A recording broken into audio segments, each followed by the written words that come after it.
Hey there, John here from GenXGrownUp, and yeah, I know you saw the thumbnail and you clicked and you're like, what is Pitfall doing on the Atari Gamestation Pro? Just released last year, the Gamestation Pro has lots of Atari titles, but Activision is one of those titles that's not available, of course, and you saw in the thumbnail, how in the world is it on the carousel with box art and screenshot and details and all that? Well, it is possible, and it's because of the amazing work of people in the Atari Age community. Once again, rockstar developer for community firmwares, Brad from the 80s, has posted his new firmware for the Atari Gamestation Pro. Now it's going to upgrade your Gamestation Pro to version 1.30C, and the C stands for custom or community or cool, or I mean, all of those apply. And I'll put a link down in the description if you would like to go ahead and start looking at this firmware ahead of a video tutorial. Some people like to have video tutorials, some people just want to jump in with both feet, in which case you totally should. That's what I've been doing all day. Here's the deal.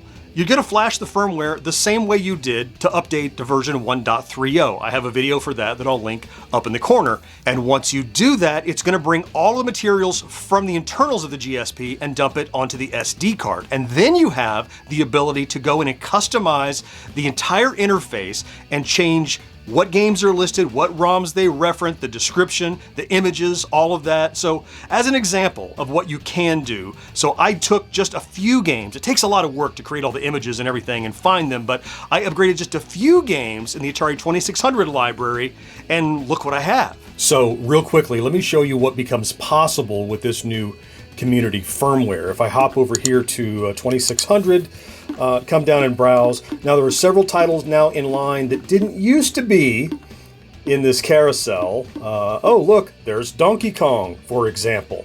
Well, that certainly was not there. What else did I add? I just added, oh, there's E.T. down here. Yeah, there's E.T. Here are the things that are possible if you're willing to put in the time and effort. Now, it takes a little time. You've got work to do for each title you want to add to this interface.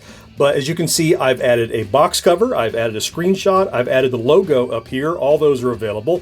Also some context information about the game, how to play, whatever you want to put in there. These are all fields you can fill in.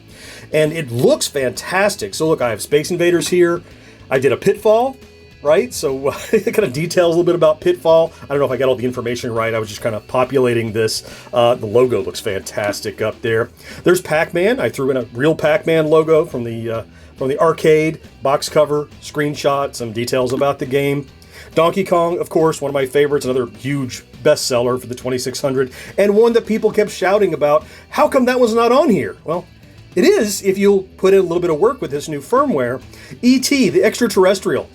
People love to hate this game, and usually it's because they've either not played it or they've only played it without reading the instructions.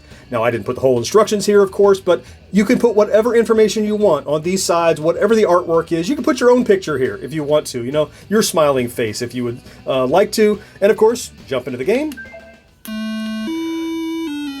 Ah, poor little E.T., much maligned.